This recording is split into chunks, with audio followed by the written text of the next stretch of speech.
Então, dando continuação à nossa conversa com a doutora Margarida Cantarelli sobre desenvolvimento regional e as origens que provocaram a mentalidade e a nossa situação atual no Nordeste. Então, no que diz respeito à Constituição de março de 1824, comecemos por ela. Houve um projeto que deveria passar por um plebiscito nas províncias. Pernambuco não aprovou esse projeto da Constituição de março de 1824. Então, isso provocou a Confederação do Equador, um dos motivos para a Confederação do Equador. Pernambuco sempre teve esse espírito de revoltas. Isso prejudicou Pernambuco? Muito. E vem de antes da Confederação do Equador. Nós estamos agora trabalhando na celebração do bicentenário da Revolução de 1817, que é anterior e que também causou grandes prejuízos territoriais a Pernambuco, e além do número enorme de pessoas condenadas que perderam a vida, outros tantos que ficaram privados da liberdade. Queria só falasse um pouquinho mais alto, que é o nosso som. A Revolução de 1817 certo. Conseguiu adesão da parte da Paraíba, Ceará, creio que basicamente, e um pouco do Rio Grande do Norte. Inclusive foi durante 79 dias independente do resto do Brasil. Mas isso já vem das ideias do iluminismo, das ideias francesas que foram trazidas para o Brasil por padres e maçons. Então, pessoas de um nível intelectual mais elevado que trouxeram, que absorveram aquelas ideias libertárias europeias do iluminismo e que tentaram fazer daqui uma república. É interessante que os historiadores maiores do Centro-Sul sempre procuraram minimizar a importância da Revolução de 1817. Se pega Varnhagen, grande historiador, ele considera um episódio menor, mas não foi. Durante praticamente quase 3 meses, Pernambuco foi independente do resto do Brasil, com governo, com tudo. E os textos publicados naquela época eram textos conforme o grande pensamento europeu da época. Então, fracassada a Revolução de 1817, mas pesadamente pelas tropas portuguesas, por auxílio que inclusive veio de Portugal para isso.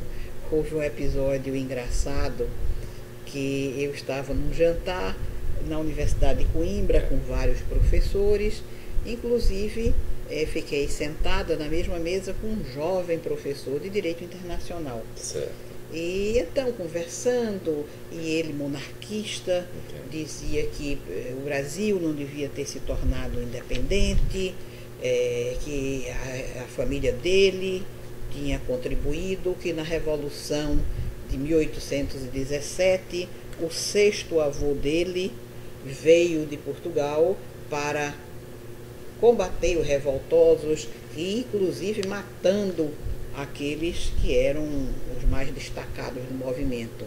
Então, eu sorrindo disse a ele, quer dizer que foi o seu 6º avô que matou o meu 6º avô, porque eu sou descendente do padre Roma, que foi um dos primeiros condenados pela Revolução de 1817.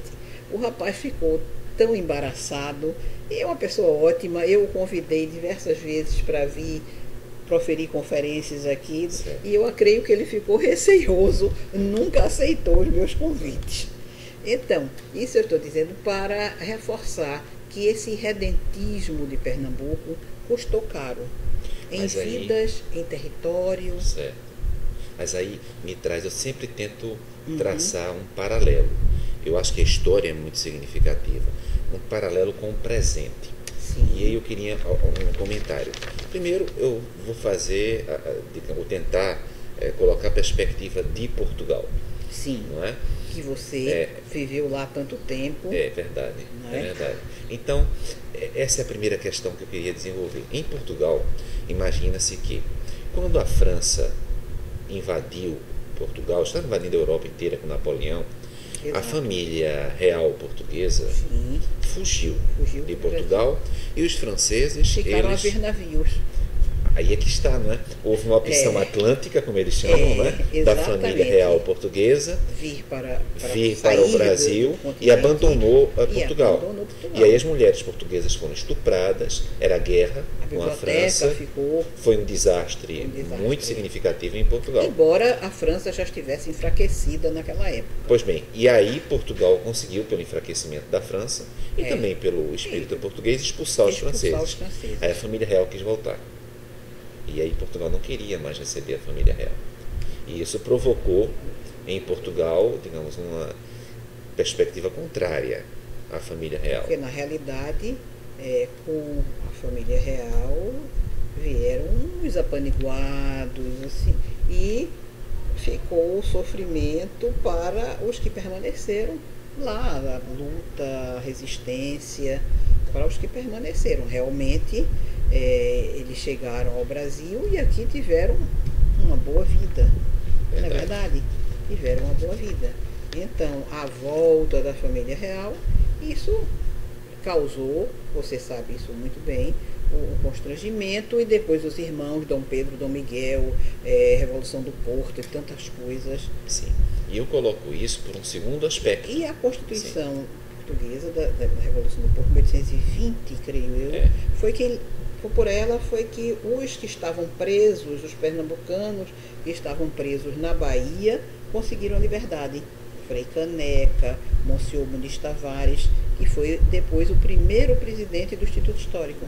Perfeitamente. Mas aí eu lhe pergunto pelo seguinte, note bem. Pernambuco, a partir desses movimentos, começou a perder espaços geográficos. Bom, então, o que é que acontece? De alguma maneira, nós não temos um traço paralelo. Veja se essa comparação é forçada. Então, Pernambuco teve uma postura de maior, digamos, liberdade, ao ponto de 1817, 1824 ratificarem isso, mas em retorno teve uma redução do seu tamanho, da sua importância. Pois bem, exatamente. Agora, recentemente, nós temos a ampliação dos 5 tribunais regionais federais. Pois bem, um sediado em Pernambuco. Pela proposta aprovada semana passada... A própria instalação em Pernambuco já foi muito discutida. Verdade. Bahia... Muito discutida, porque a Bahia lutava para ser em Salvador, a ponto da Bahia não ter ficado na 5ª região. É verdade, primeira região. Da primeira região. Então, o que eu pergunto é isso. Atualmente, só como um informe para as pessoas que estão nos escutando, o TRF-1 e o TRF-4, com sede no Distrito Federal, onde a Bahia, desde 89, faz parte, e um outro, o TRF-4, com base em Porto Alegre, no Rio Grande do Sul, tem atualmente 27 juízes do Tribunal, desembargadores federais. E também o TRF-2, atualmente, que com base no Rio de Janeiro, tem 27 desembargadores. São Paulo, que realmente, sem dúvida, o TRF-3, né, o maior estado do Brasil, com o Mato Grosso do Sul, tem 43. Pernambuco atualmente, na verdade, Pernambuco, a 5ª região, com sede em Pernambuco, são 6 estados, tem 15 desembargadores, apenas 15.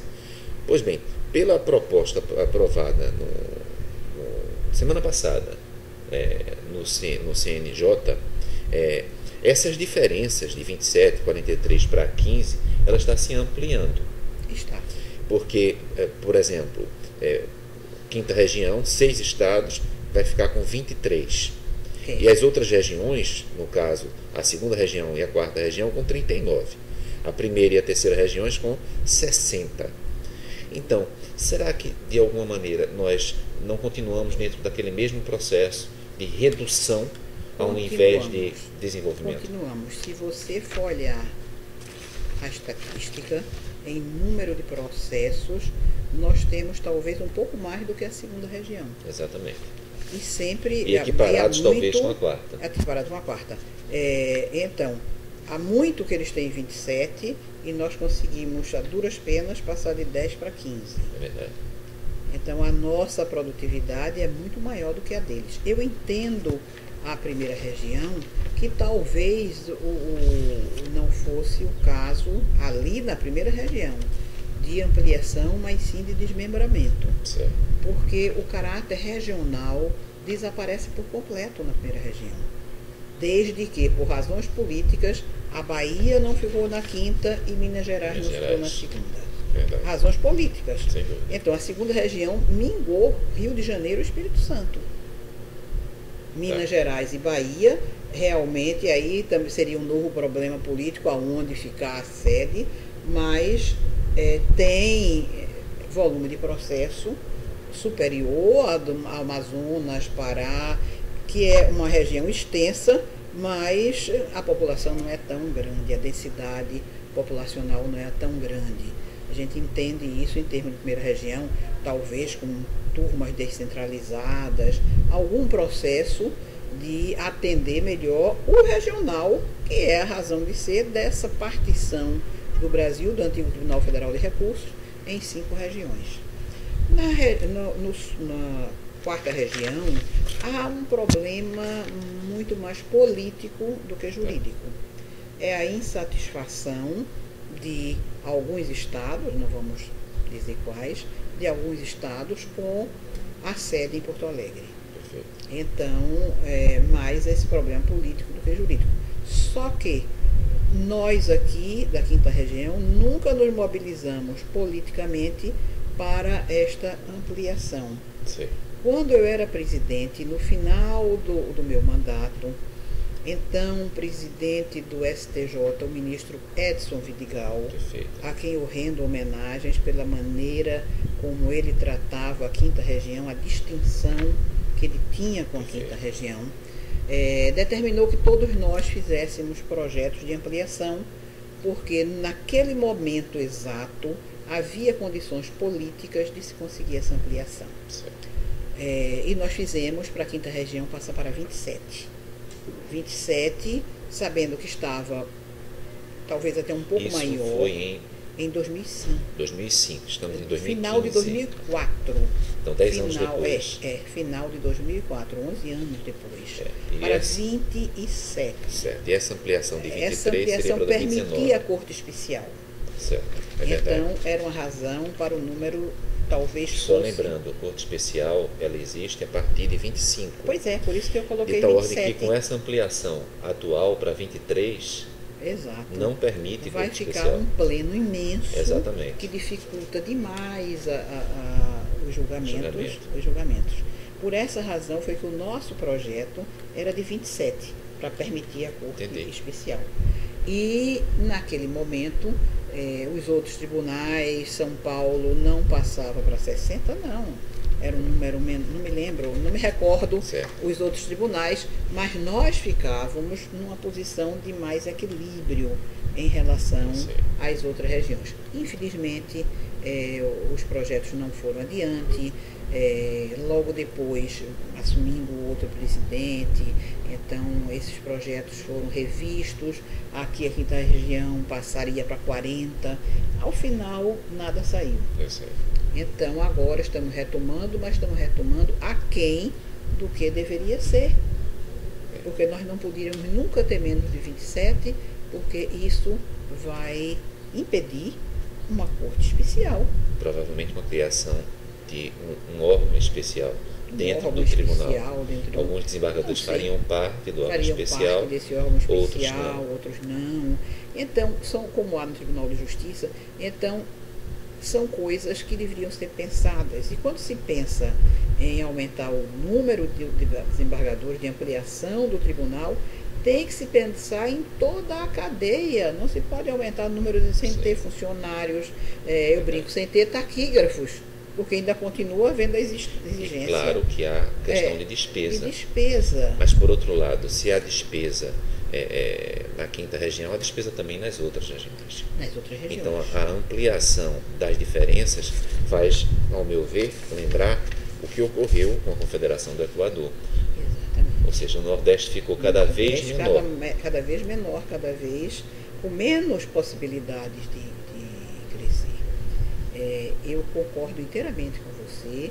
Eu ainda sou defensora daquele projeto de 2004, Certo. que talvez hoje até eu fizesse maior. Certo. Houve modificações com o processo eletrônico, com juizados especiais e tantas outras coisas. Mudou a realidade, mas eu vejo 23 uma perna quebrada. Nem você se consolida como um grande tribunal, nem fica o tribunal pequeno de hoje, fica um meio termo. E meio termo nunca é bom. E o Nordeste teria força, porque note, preciso também considerar, lá em Portugal existe um grupo, e foi nesse grupo que eu tive meu mestrado e doutorado e pós-doutorado de ciências jurídico-políticas. Sim. Pois bem, nós teríamos condições políticas de reformar no Congresso Nacional, acaso o projeto seja realmente encaminhado pelo STJ nesses termos, ou como já no século XIX nós não temos condições de modificar esse estado de coisas, e Pernambuco, que era um dos maiores estados fisicamente, inclusive fisicamente, no Nordeste, começou a diminuir, a reduzir. Desde as capitanias que Pernambuco se destacou. É verdade. Pernambuco Só vem era diminuindo. Praticamente o Nordeste. Em termos geográficos. Não é? Em termos de Brasil, e vem diminuindo. Precisaria de mobilização. A conjuntura hoje não nos permite qualquer previsibilidade para daqui a 6 meses. Qualquer condições. O comprometimento das bancadas com outras questões. Eu me recordo, logo depois, desse período também, a reforma do Judiciário, quando, na época, o senador Zé Jorge era o relator e que se preocupou de vir conhecer a realidade, de vir aos estados, nos visitou para ver a quantidade de recurso que estava lá, tal. Mas eu não estou vendo, neste momento, ninguém, mesmo na época do Código Civil, o Ricardo Fiuza, com um grupo de pessoas, o Jones Figueiredo, Assunção e outros magistrados estudiosos do direito civil se preocuparam. Eu não vejo, neste momento, no cenário do Nordeste, ninguém que tenha, salvo, eu não queria mencionar nomes, um ou outro, que a gente sabe que são pessoas da área jurídica, competentes no seu ramo do direito, inclusive no tributário, muito poucos. Sim. Mas embora nós estejamos vivendo esse momento histórico, nós estamos realizando transformações, reformas. Por exemplo, o novo Código de Processo Civil, né? Que é uma reforma de grande montante. A lei que tratou, está sendo discutida, das terceirizações. Exato. Essa lei que tem causado opiniões tão diferentes por setores ligados à mão de obra, uns aplaudem, outros. A divergência sempre é normal, mas tão profunda como está nesse caso da terceirização, preocupa. Preocupa que a gente fica, nós que estamos fora, qual será o lado mais favorável ao ser humano, à pessoa do trabalhador, que parece que não está sendo levado tanto em conta, e muito mais os interesses das empresas. E aí, já que falamos sobre a questão da pessoa, do trabalhador, me lembra também a Constituição 37. Né? Sim. Note bem, porque a Constituição 37, que tinha à frente um gaúcho, Exatamente. uma pessoa polêmica, Exatamente. mas que realizou muito, previa um plebiscito para ela ser aprovada. Exatamente. Nunca ocorreu o plebiscito. Exatamente. Então, será que, digamos, no caso eu estou falando de Getúlio Vargas e Francisco Campos, Sim. né? Será que uma parte do Brasil ela é mais voluntariosa, mais agressiva, mesmo no que diz respeito à defesa dos seus interesses, e de repente o Nordeste ele vem diminuindo historicamente, não me referindo apenas a 2015, em razão dessa agressividade, 37, de repente havia eu acho que poderia falar um pouco sobre isso. Houve um assassinato também, né? João Pessoa, um paraibano, provavelmente não por razões políticas. Não por razões políticas, mas que foi tomado como, não foi. Inclusive uma coisa muito interessante que, lamentavelmente, os estudantes de direito não procuram ou não são informados, estão no Instituto Histórico, no Instituto Arqueológico, os processos da morte de João Pessoa, da morte de João Dantas, e o inquérito do suicídio de Anaíde Beris. Perfeitamente. Que são, na realidade, 3... Fala um pouco sobre isso, porque esse momento histórico parece interessante. Para mim, muito interessante. Quer dizer, de repente nós temos uma Revolução de 30, nós temos uma política de café com leite, Minas Gerais e São Paulo sempre à frente do poder, não é? Alternando, houve uma briga de alternância, e de repente surge o Rio Grande do Sul com Vargas, ministro da Fazenda, dentro desse sistema, porque Vargas não surge de repente. Vargas foi ministro da Fazenda dentro desse sistema, não foi o escolhido, não é? Júlio Prestes foi escolhido por um lado, ganhou as eleições de Vargas, inclusive, mas parece que de uma maneira de parte a parte, com muitas fraudes. Exatamente. Né? E aí ele toma uma atitude, utilizando inclusive a morte de João Pessoa. Que não tinha necessariamente nada a ver com o fato político. É interessante o conhecimento desses processos, que fica muito claro que não tinha nenhum dado. Isso mudou a história do Brasil completamente. Mudou a história do Brasil. De vez em quando há umas figuras carismáticas que surgem com o fenômeno Collor, né? Surgiu de Alagoas, né? Uma bandeira. Eu acho que nesse momento no Brasil tão complicado, o que está faltando é a bandeira certa. Fica muito difuso fica muito difusa a insatisfação popular, que não se concentra no que efetivamente devia ser. Então, se perdem. No segundo movimento teve menos gente, e se convocar um terceiro, se não houver um fato determinante, ainda haverá menos. Porque a massa silenciosa é acomodada. O nosso comportamento no Nordeste não seria um comportamento de ainda maior apatia do que o do Sul e o do Sudeste? Maior apatia, e pior, que essa apatia fica... E claro, só para deixar claro, quando eu falo em apatia, eu não estou aqui me referindo a movimentos de força, pelas vias institucionais. Exatamente. E é triste que muita dessa apatia decorra quase da migalha que chega à mesa ou que chega ao copo de algumas pessoas. Então, essa situação é mais humilhante para o Nordeste, que em 1817, em 1824, até 1848, na Praeira, procurou mostrar a sua identidade. Então, dá um cala-boca. Eu me lembro muito da música de Luiz Gonzaga e Zé Dantas, que essa esmola humilha ou vicia o cidadão. Então, mas, por outro lado, eu lhe perguntaria, trabalhando com juizados especiais, enfim, LOAS, a Lei Orgânica de Assistência Social, é muito comum se dizer que no Brasil há um movimento de assistência social excessivo.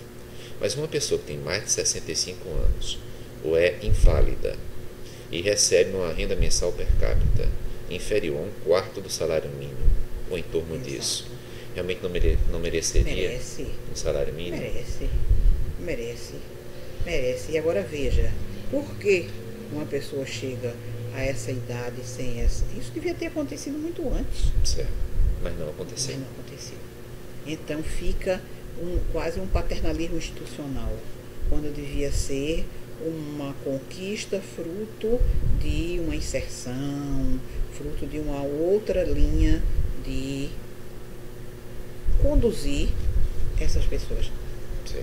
As pessoas não são tão importantes quanto deveriam ser, desde o nascimento até a morte. Então, são importantes por fatias ou por espasmos. Então, a criança tem direito ao ensino fundamental. Você esquece a creche, você esquece a alimentação até os 3 anos, a alimentação essa que é determinante para a formação do indivíduo. Então, cuida do ensino fundamental, esquece o ensino médio, vai botar na universidade, esquece as condições de trabalho. Quando a pessoa já está sem nada, você vai e dá uma migalha. Mas eu te pergunto, a nossa mentalidade... É uma coisa um pouco de alguma difícil maneira, de modificar isso. Sim, porque houve um período em que no Brasil havia um direito da metrópole e um direito da colônia. Ainda não existe um pouco isso, ou seja, quando nós fazemos essa repartição de receitas no Brasil, não haveria ainda essa perspectiva de que, perspectiva muitas vezes jurídica, outras não, o que é pior, às vezes social, de que o Nordeste realmente já tem mais do que deveria ter. Olhe, isso é sociológico, isso seria uma espécie de colônia dentro do Brasil. Colônia dentro. Eu me lembro de um político daqui que dizia o melhor amigo do Nordeste, o país mais amigo do Nordeste, aí se referia a um estado do Sul, certo, como se não fosse Brasil. Mas o que houve também é um problema decorrente de 64, tá, a hipertrofia do Executivo, certo, da União, do Executivo Federal. Então, o desequilíbrio entre os 3 poderes foi visível durante décadas, com essa hipertrofia do poder central. E a tese parece que era essa: vamos desenvolver, existe como se fosse um trem. Vamos desenvolver o bolo para depois dividir as fatias. Não aconteceu. Simplesmente crescer não significa distribuir de uma maneira equânime. Crescimento não isso é direito financeiro puro. Crescimento não é sinal de desenvolvimento. Exatamente. Não é? É isso mesmo. Então, essas coisas esses erros históricos são muito difíceis de serem corrigidos. Porque passa, e eu fico até antipática nessa tecla, passa por uma educação completa para poder, e é um trabalho de geração, não é um trabalho de governo. Uma vez eu estava conversando com o ministro do STJ, na verdade, o ministro Ari Pagenda, e eu comentava, veja se concorda com o que eu vou falar, e a resposta que ele me deu. Eu mudei um pouco a minha opinião. Eu dizia, o problema do Brasil está muito na educação. Se nós fôssemos mais educados, talvez prestássemos mais atenção ao que é essencial.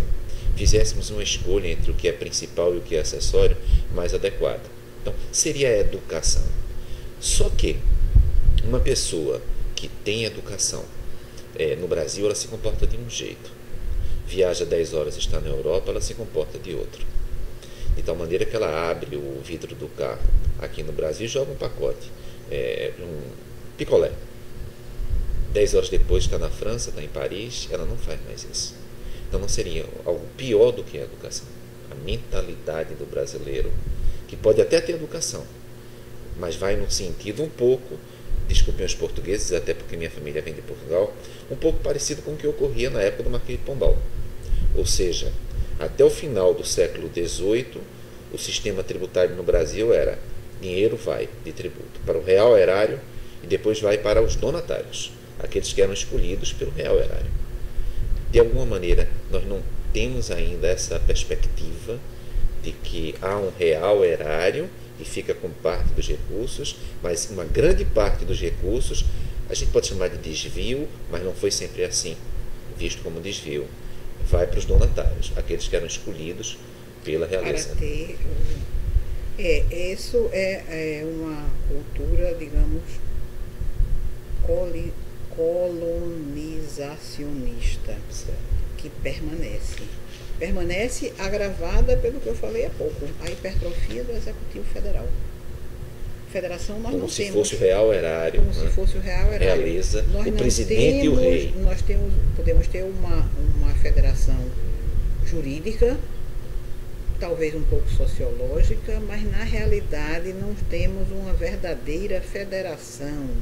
Ela está no papel, mas ela não tem, os estados não têm a autonomia que deveria ter uma federação. Perfeito.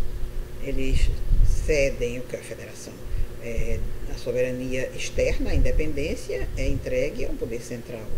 Mas a soberania interna, que é a autonomia, a capacidade de gerir, não tem também, cada vez menos. Então desapareceu a federação. Ah, vamos fazer um novo pacto federativo. Que história é essa? Para fazer um novo pacto federativo, precisava acabar esta mentalidade dessa centralização do cofre na mão do Executivo Federal, que é quem dispõe e que agora está vazio. Então, não tem nem como. Por quê? Porque foi usado ao bel prazer da maneira menos recomendável. Não digo nem que o desvio ainda não é o mais importante. O mais importante foi a aplicação incorreta. Não dar o aumento da gasolina na época que devia dar aos poucos, para não causar um descontentamento popular. Não deu quando seria de 20 e vai dar para 40. Vamos fazer de conta que a luz baixa. Não baixou. Então agora vem a conta. Então essa forma de um poder tão absoluto e tão pouco democrático na mão do Executivo Federal, uma hipertrofia que se acentuou, que sempre foi no Brasil. A Federação do Brasil foi na cabeça de Rui Barbosa na Constituição Republicana, mas nunca foi de fato. O Brasil sempre foi um país unitário, tinha suas províncias. Mas esse pacto federativo e a modificação dessa situação que nós vivemos hoje está nesse crescimento imenso do Executivo Federal. Perfeito. Talvez por isso, fazer uma propagandazinha minha aqui, é que na hipótese de surgir um doutorado na Universidade Católica, uma das disciplinas que eu propus foi a questão do federalismo fiscal no Brasil. E de alguma maneira, pelo menos uma pequena contribuição para discutir se um país tão grande, continental como o nosso, pode ser melhor em relação às suas receitas redistribuídas. Porque a federação não seria só política, seria também na área tributária. Olha, doutor Margarida, eu queria agradecer bastante a sua participação. Nós temos um tempo, certamente já convidada para outros blocos. Eu agradeço muito a oportunidade de a gente poder falar livremente. Quem sabe sobre federalismo fiscal. Federalismo fiscal não digo, mas o federalismo como um todo. Como um todo e uma das suas vertentes. Uma das suas vertentes, e se entender a razão, o que é o federalismo. Para que o federalismo? Exatamente. É isso que a gente perdeu. Porque não tivemos origem de confederação. Tivemos uma origem de Estado unitário. Estado unitário descentralizado, mas unitário. Olha, muito obrigado, doutora Margarida. E aí fica com a palavra para, enfim. Há tanta coisa que a gente pode falar desse mundo que eu fico à disposição do programa para trocar ideias, como fizemos hoje, sobre inclusive outros países, outras experiências da África, por exemplo, do mundo afora, que realmente, de certo modo, não é consolo saber os males dos outros, mas pelo menos nos alivia um pouco a ter a exclusividade da culpa. Isso é uma última colocação. Mas por que ele falou da África? Porque, claro, a doutora Margarida tem uma participação na Europa e em outros continentes. Mas recentemente esteve, não é? Na África do Sul. Na África do Sul, não é? Então, um exemplo não de alguma maneira, todos os exemplos, tudo que se puder estudar, pode implicar em uma colaboração importante. Exato, porque o centro das minhas preocupações é o ser humano. Claro. Então, a discriminação racial está fortemente na base do problema humano. Tá bem, muito obrigado.